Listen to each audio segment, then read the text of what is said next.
Hello. இந்த video மூலமா உங்களுக்கு ஷேர் ட்ரேடிங் மூலியமா எப்படி பணம் சம்பாதிக்கிறது அப்படின்றத பத்தி தான் நான் சொல்லப் போறேன். இப்போ இந்த ஷேர் ட்ரேடிங் பண்றதுக்கு ஃபர்ஸ்ட்டு உங்களுக்கு என்ன வேணும் அப்படின்னு பார்த்தீங்கன்னா, ஒண்ணு டிமேட் அக்கவுண்ட் வேணும். 2வது சிஸ்டம் இல்ல ஆண்ட்ராய்டு டேப்லெட் இல்ல அட்வான்ஸ்டு மொபைல் ஆண்ட்ராய்டு மொபைல் இருந்தாலும் பண்ணலாம். ஆனா சிஸ்டம் வந்து பெட்டர். ஏன்னா ஆண்ட்ராய்டு டிவைஸ்ல வந்து 1 செகண்ட்லேருந்து 2 செகண்ட் வரைக்கும் டிலே கண்டிப்பா இருக்கும். 3வது இன்டர்நெட் கனெக்ஷன் வந்து உங்களுக்கு இருக்கணும். அந்த இன்டர்நெட் கனெக்ஷன் வந்து ஸ்லோவா இல்லாம, அடிக்கடி கட் ஆகாம நல்ல இன்டர்நெட் கனெக்ஷனா இருக்கணும். ஏன்னா இன்டர்நெட் கனெக்ஷன் சரியில்ல அப்படின்னா, நீங்க லாஸ் பண்றதுக்கு வாய்ப்பு அதிகமா இருக்கு. அதனால அது வந்து பேசிக் நாலேட்ஜ் உங்களுக்கு வேணும். ஷேர் ட்ரேடிங்னா என்ன அப்படின்றத பத்தின பேசிக் நாலேட்ஜ். அந்த பேசிக் நாலேட்ஜ் வந்து நான் வரிசையா இப்போ இந்த வீடியோ பாருங்க ஃபுல்லா. நான் உங்களுக்கு ஃபுல்லா சொல்லித் தரேன். இப்போ வந்து டிமேட் அக்கவுண்ட் அப்படின்னு சொன்னேன் இல்லைங்களா? டிமேட் அக்கவுண்ட் வந்து எப்படி ஓப்பன் பண்றது அப்படின்னு பார்த்தீங்கன்னா, டிமேட் அக்கவுண்ட் ஓப்பன் பண்றதுக்கு நம்ம இங்க வந்து நெறைய ஏஜென்சிஸ் இருக்காங்க. ஃபார் எக்ஸாம்பிள் ஷேர்கான் இருக்காங்க. அப்புறம் வந்து ஏஞ்சல்ஸ் இருக்காங்க. அப்புறம் வந்து ICICI securities, HDFC bank securities அந்த மாரி எங்க வேணாலும் நீங்க டிமேட் அக்கவுண்ட் ஓப்பன் பண்ணிக்கலாம். அதுக்கு என்ன டாக்குமெண்ட்ஸ் வேணும் அப்படின்னு பார்த்தீங்கன்னா, டிஃபால்ட்டா வந்து ஸ்க்ரீன்ல இருக்கு பாருங்க. ID proof, address proof, photo 2, அப்புறம் பேங்க் ஸ்டேட்மெண்ட் 6 மந்த்ஸ் கேட்பாங்க. பான் கார்டு கேட்பாங்க.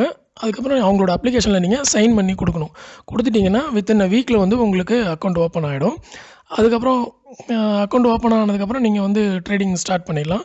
ஆனா, அதுக்கு முன்னாடி நீங்க என்ன பண்ணணும்னா, உங்க அக்கவுண்ட்ல வந்து எப்படி பையிங் பண்றது, எப்படி செல்லிங் பண்றதுன்றத வந்து கேட்டுக்கோங்க. பை எப்படி பண்ணணும், செல்லிங் எப்படி பண்ணணும் அப்படின்றத கேட்டுக்கோங்க.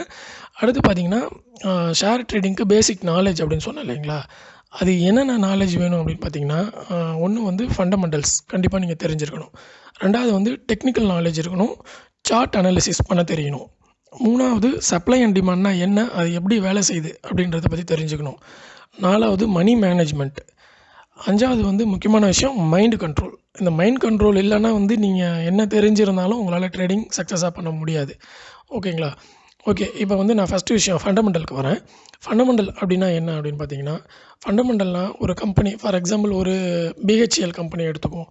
அந்த கம்பெனி வந்து இயர்லி வந்து ப்ராஃபிட் சம்பாதிக்குதா? கடந்த 5 வருட காலமா அது ப்ராஃபிட்ல தான் போகுதா?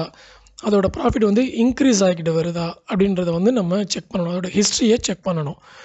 2வது ஷார்ட் டெர்ம் ட்ரேடரா இருந்தாங்கன்னா, ஒரு 6 மந்த்ஸ் இல்ல ஒரு 9 மந்த்ஸ் நான் ஹோல்ட் பண்ணி வச்சுக்க போறேன் அப்படின்னா, அவங்க என்ன பண்ணணும்னா, அதே BHEL ஷேர குவார்ட்டர்லி ரிசல்ட்ட செக் பண்ணணும். குவார்ட்டர்லி 1ல எவ்வளோ ரிசல்ட் குடுத்துருக்காங்க?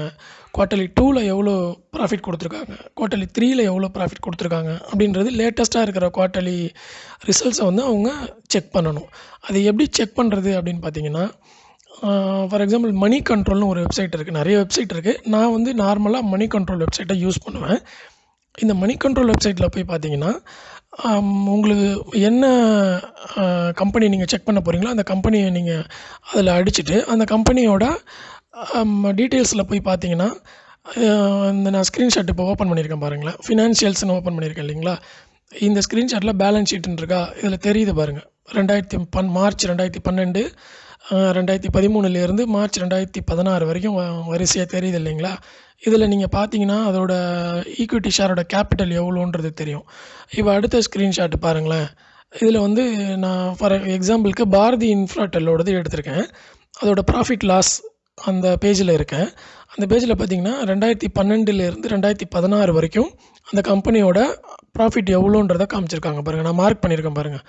அதில பார்த்தீங்கன்னா 2012ல 1635 கோடி, 2013ல 1772 கோடியா இன்க்ரீஸ் ஆயிருக்கு. ஸோ 14, 15, 16 அந்த வருஷம் பாருங்க இன்க்ரீஸ் ஆகிக்கிட்டே தான் வந்திருக்கு. ஸோ இந்த கம்பெனியோட ஷேர வாங்கலாமா? வேணாமான்றது நீங்களே டிசைட் பண்ணிடலாம். கம்பெனி வந்து க்ரோ ஆகிட்டு இருக்கு. நல்ல ப்ராஃபிட் குடுத்துட்டு இருக்காங்க. இந்த கம்பெனிய நம்ம லாங் டெர்ம்க்கும் வாங்கலாம். இல்ல ஷார்ட் டெர்ம்க்கும் நம்ம வாங்கி ஹோல்ட் பண்ணிக்கலாம். அப்படின்றது தான் அது. இந்த மாரி நீங்க பார்க்கறது தான் வந்து ஃபண்டமெண்டல்ஸ். ஃபண்டமெண்டல்ஸ்ல வந்து அப்புறம் வேற என்ன பார்க்கணும் அப்படின்னா, அவங்க ஃபர்தரா என்னென்ன ஆர்டர்ஸ் வச்சிருக்காங்க? என்ன ப்ராஜெக்ட் கையில வச்சிருக்காங்க? அப்படின்றத பார்த்தீங்கன்னா, இன்னும் உங்களுக்கு ஒரு ஐடியா கிடைக்கும். ஓ! இந்த கம்பெனி இன்னும் நெறைய ஆர்டர்ஸ் வச்சிருக்காங்க. ஸோ இன்னும் நெறைய ஏறுறதுக்கு, நெறைய ப்ராஃபிட் சம்பாதிக்கிறதுக்கான வாய்ப்பு அதிகமா இருக்கு அப்படின்றது. அப்புறம் வந்து மேனேஜ்மெண்ட் ஆக்டிவிட்டினா நார்மலா உங்களுக்கு தெரியும். இப்ப இன்ஃபோசிஸ் பார்த்தீங்கன்னா, இன்ஃபோசிஸ் நாராயணமூர்த்தி வந்தாருன்னா, மேனேஜ்மெண்ட் ரொம்ப நல்லா இருக்கு அப்படின்னு சொல்லி ஃபீல் பண்ணுவாங்க இன்வெஸ்டர்ஸ் எல்லாருமே. ஸோ அந்த மாரி மேனேஜ்மெண்ட் ஆக்டிவிட்டீஸ வந்து நீங்க வாட்ச் பண்ணணும். அப்புறம் கம்பெனியோட கேஷ் ஃப்ளோ எப்படி இருக்குன்றதையும் நீங்க செக் பண்ணிக்கணும். ஓகேங்களா?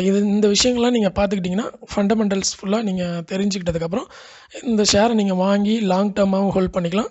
இல்லை ஷார்ட் டேர்மாகவும் ஹோல்ட் பண்ணிக்கலாம். நெக்ஸ்ட்டு பார்த்தீங்கன்னா ட்ரேடர்ஸ்னால் என்னென்னா டெய்லி ட்ரேட் பண்ணுவாங்க, இல்லை வீக்லி ஒன்ஸ் ட்ரேட் பண்ணுவாங்க, இல்லை ட்ரேட் பண்ணி 3 டேஸில் செல் பண்ணுவாங்க, பை பண்ணி ஒரு 10 டேஸில் செல் பண்ணுவாங்க. இந்த மாதிரி பண்ணுறவங்களாம் ட்ரேடர்ஸ்னு சொல்லுவோம். இப்போ ட்ரேடர்ஸ்க்கு வந்து முக்கியமாக என்ன வேணும், அடுத்த நாலேஜ் பார்த்திங்கன்னா டெக்னிக்கல் நாலேஜ் கண்டிப்பாக வேணும். அந்த டெக்னிக்கல் நாலேஜ் வந்து எப்படி நம்ம எடுத்துக்கிறது அப்படின்னு பார்த்திங்கன்னா, டெக்னிக்கலுக்கு வந்து நீங்கள் ரொம்ப நாலேஜ் கேதர் பண்ணணுன்ற அவசியம் கிடையாது. ஏன்னா டெக்னிக்கலுக்கு வந்து இண்டிகேட்டர்ஸ்னு நிறைய வச்சுருக்காங்க. மோர் தென் 100 இண்டிகேட்டர்ஸ்க்கு இருக்குது. அந்த இண்டிகேட்டர்ஸ் வந்து எப்படி யூஸ் பண்ணுறது அப்படின்னு நீங்கள் தெரிஞ்சுக்கிட்டிங்கன்னா நீங்கள் நாளைக்கே ட்ரேடிங் ஸ்டார்ட் பண்ணிடலாம். அவ்வளோ அதில் வந்து அட்வான்ஸ்டாக இருக்கும் டெக்னிக்கல் இண்டிகேட்டர்ஸ். இந்த டெக்னிக்கல் இண்டிகேட்டர்ஸில் வந்து என்னென்ன இண்டிகேட்டர்ஸ் இருக்குது அப்படின்னு பார்த்தீங்கன்னா, மூவிங் ஆவரேஜ், எம்ஏசிடி, அப்புறம் வந்து ட்ரிக்ஸ், அப்புறம் வந்து போலிங்கர் பேண்டு, அப்புறம் இன்னும் நிறைய இண்டிகேட்டர்ஸ்லாம் இருக்குது. அதில் எது பெஸ்ட்டு இண்டிகேட்டர்ஸ், அப்புறம் அதை எப்படி காம்பினேஷனில் பண்ணணும் அப்படின்றதெல்லாம் நான் வந்து உங்களுக்கு ஃபர்தர் வீடியோவில் சொல்கிறேன். ஏன்னா டெக்னிக்கல் இண்டிகேட்டர்ஸ் வந்து கொஞ்சம் டீப்பாக நம்ம பார்க்கணும். அதில் வந்து 2 டைப் இருக்குது. ஒன்று வந்து ட்ரெண்ட் இண்டிகேட்டர் இருக்குது, இன்னொன்று ரேஞ்ச் இண்டிகேட்டர் இருக்குது. ஸோ இந்த ட்ரெண்ட் இண்டிகேட்டர் என்ன பண்ணணும்னு பார்த்தீங்கன்னா, இப்போ மார்க்கெட் அப் ட்ரெண்டில் இருக்கா டவுன் ட்ரெண்டில் இருக்கான்றது ஈஸியாக நம்ம ஃபைண்ட் அவுட் பண்ணிடலாம் அந்த இண்டிகேட்டர்ஸை பார்த்து.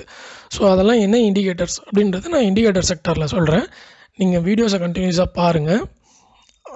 பிடிச்சிருந்தால் சப்ஸ்கிரைப் பண்ணுங்கள். ஏதாவது டவுட் இருந்தால் கீழே கமெண்ட் பண்ணுங்கள். தேங்க்யூ.